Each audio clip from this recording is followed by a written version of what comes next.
What do you think? I think this is the nicest sauna west of the Mississippi.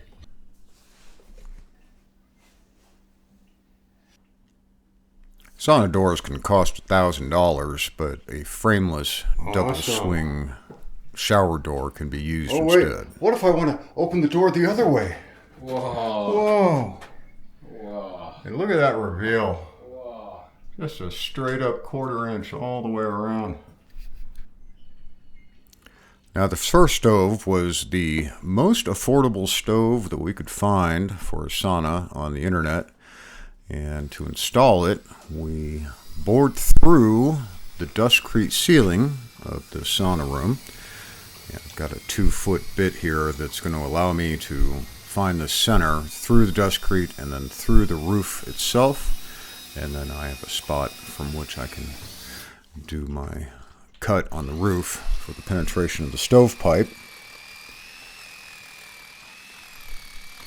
So with the jigsaw, I just opened up this hole and then drilled some corner holes in the Dustcrete with a paddle bit, which would give me room to get a Sawzall blade in. Any wood tools work great for cutting Dustcrete because there is no aggregate in the mix. It won't dull your wood tools. And so I just get in there with my Sawzall, get this thing cut out.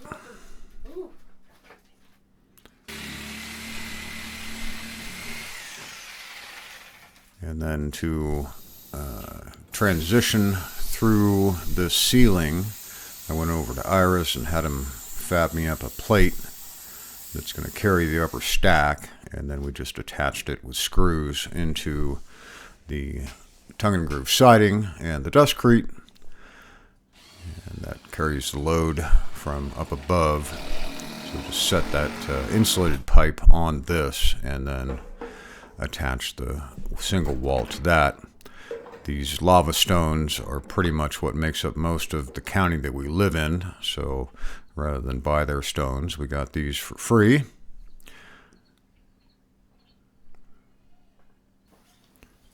And here is our first fire. We're just burning aspen drop cuts from doing the siding on the inside of this room, and so they're a low calorie density fuel. Not what you'd want to use if you really wanted to get to rip roaring, but just as a test to see how the sun is going to perform. Got our fire going, and then set a timer.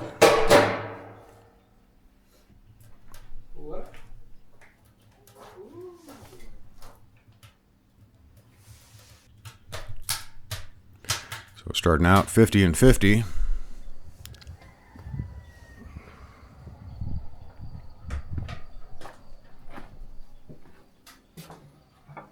This guy's got a towel, he's ready. Is it a little smoky in here? Yeah, we didn't burn off that pipe. Oh. And 100 degrees. get up to 100 degrees. At 23 minutes. 23 minutes. The humidity has dropped down to 40%. Humidity down to 30. Temperature up to 140. Now for the front door to the changing room, Stefano had an old corral on this farm. This lumber is probably about 120 years old, and it was hanging 16-foot lengths, 8 foot on center, and remained perfectly flat and straight for all that time being out in the weather. And that's due to the old growth origin of this lumber. It's got very tight rings, and so I thought it'd be a nice stable material for the door and also reflect some of that heritage from the homestead there. And I basically built this like a Z-gate. I planed off the matching edges and not looking for weather-tight, airtight here, just basically something to contain this room. And it's tight enough that it'll keep bugs and wind and things out, but just built it as a standard Z-gate type structure, and then trimmed off the edges so that I have good square flat top and bottom on this door.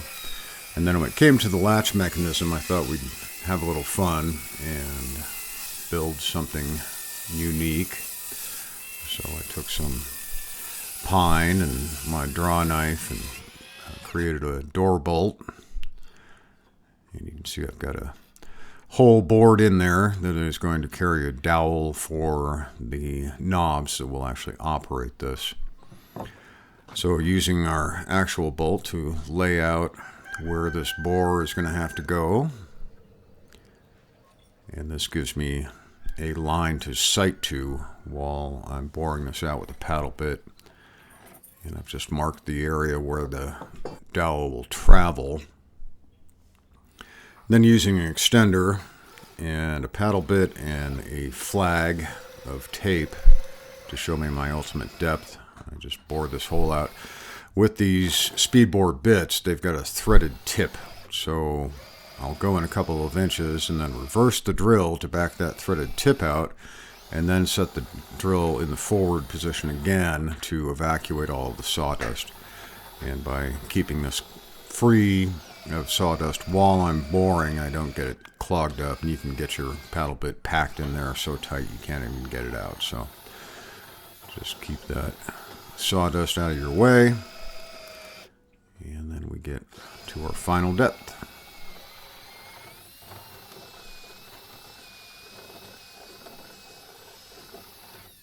So now I'm just going to create a slot that little dowel, that 3/8 dowel, will slide back and forth through.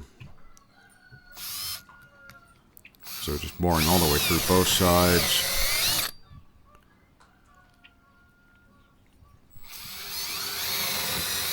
And then taking a jigsaw and cutting the edges off.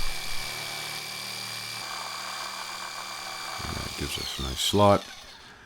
And then we need to set the length of this 3/8 dowel and get that cut.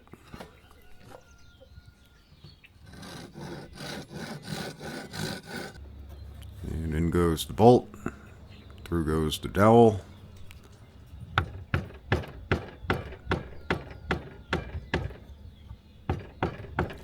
And for these knobs, I just took a chunk of oak wood and bored a hole in the center.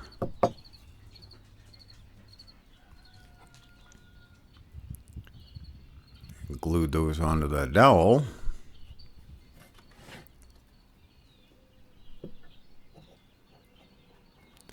And then we have a operable latch.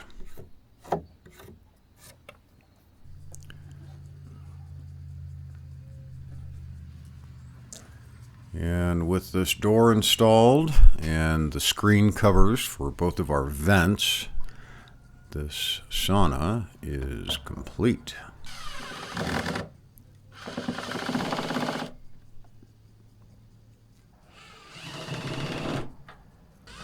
And here is the big reveal.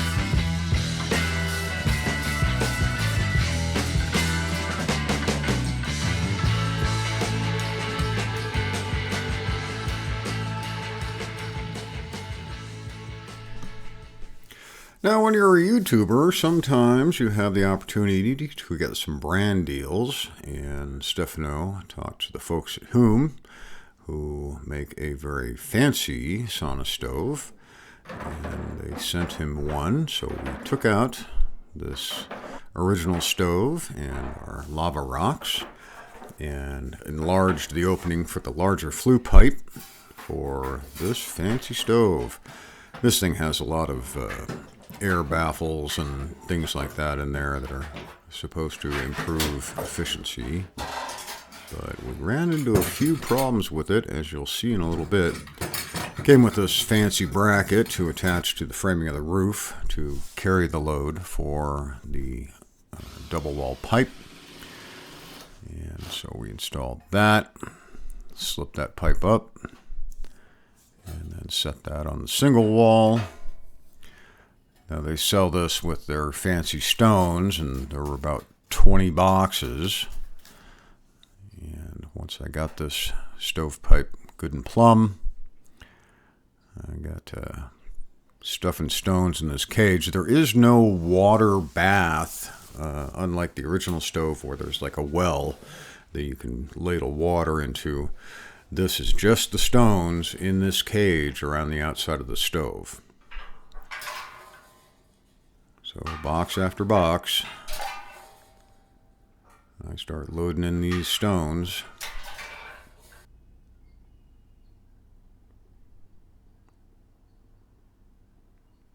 The one problem with the lack of that water bath is that any splashing, if it hits that hot glass, is going to cause it to shatter.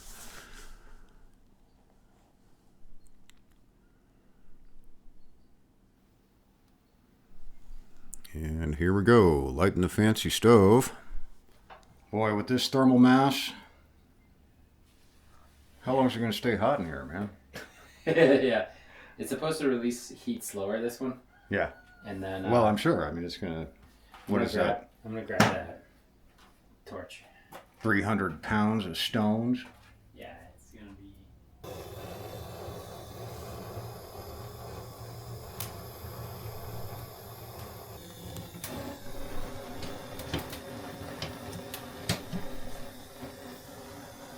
And closing the door causes the fire to die almost immediately.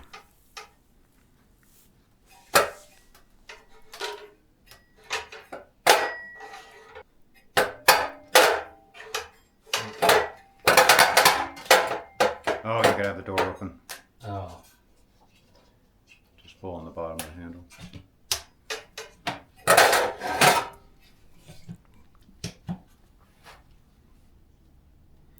Stefano was able to get this to operate with that ash drawer removed. Oh, I see. Oh, we got the nice fancy stove and the glass keeps shattering out of it. Ew. So in the end, Stefano ended up having Ira fixing the steel plate to use to replace the glass in that stove because it simply wouldn't operate without additional air from removing the ashtray. So that stove, I don't know if the manufacturer makes note of this, but it will not operate at this elevation, 5,200 or so feet above sea level. So the other stove worked great, and I now have that old stove here at my place, so I'll be putting it into my sauna when I build that. So be sure to subscribe if you want to see another build like that. And all in all, the Dustcrete worked great as a material for the sauna. And even though it's a fairly large sauna, with that original stove burning good wood like elm or oak, it would get up to a good 145 plus in about 30 minutes and hold that heat all day long. So it'd be 120 in the evening. It would only take about a 15-minute fire to get it up to good hot temperature, 175 or so. And it performed very well. Thank you guys for watching.